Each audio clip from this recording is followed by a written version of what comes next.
best start you've ever seen? It's not the best start yet, Bob, because I have to go back to '98 with Shane Spencer. And everyone who followed that 1998 Yankee team has to remember, Shane Spencer came up in September just as a September call-up. He was a 28th-round draft pick, I believe. Took him 9 years to get to the major leagues. The '98 Yankees were unbelievable. They never lost. This guy was just supposed to sit on the bench. Suddenly, first 14 games, hits 8 home runs, 3 grand slams. He forced his way into a lineup of a team that didn't have any holes or any flaws. First postseason at bat, he hits a home run there, too. The difference between Spencer and Sanchez is Spencer never matched that career. Right. I think Sanchez, we're seeing, this guy is an elite and special player. All right, so back to our Toyota conversation. Basically, should he even be in the Rookie of the Year conversation? Now, want to take a look at some other candidates. And I was thinking about this, like, who else would jump out at you as a rookie, right? And you'd think, well, maybe Nomar Mazara of the Rangers, the way he came out of the gate. Maybe Michael Fulmer. It's pretty good pitching for the Tigers, 2.5 ERA.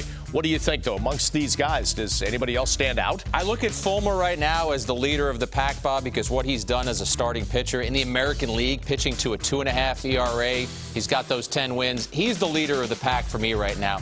But what our responder said in answering the questions, he said, if Sanchez keeps up his torrid pace. Now, that would be insane. The Yankees have 35 more games left. So let's just play along here. Keeping up his torrid pace, that would mean Sanchez would hit about 15 more home runs. So if Sanchez plays 55 games, hits 25 homers, knocks in 50 runs, he has to get considered. I'm not sure he can do enough to leap over somebody like Fulmer, but he definitely deserves to be high in the conversation. All right, but what if he impacts the race to the point where the Yankees make the playoffs? Everybody is saying they're a 500 team. They're not going to make it. The percentages right now say no, very low. What do you think? I think that impacts voters. As a baseball writer, I voted for the Rookie of the Year. And you're supposed to look at these players individually, but you also follow a team. And you know that if Sanchez helps lift a Yankee team that's sold and helps get them to the postseason, that has to influence voters. This guy is the most indispensable player in their lineup right now, and he's only going to end up spending a couple of months of the season with him.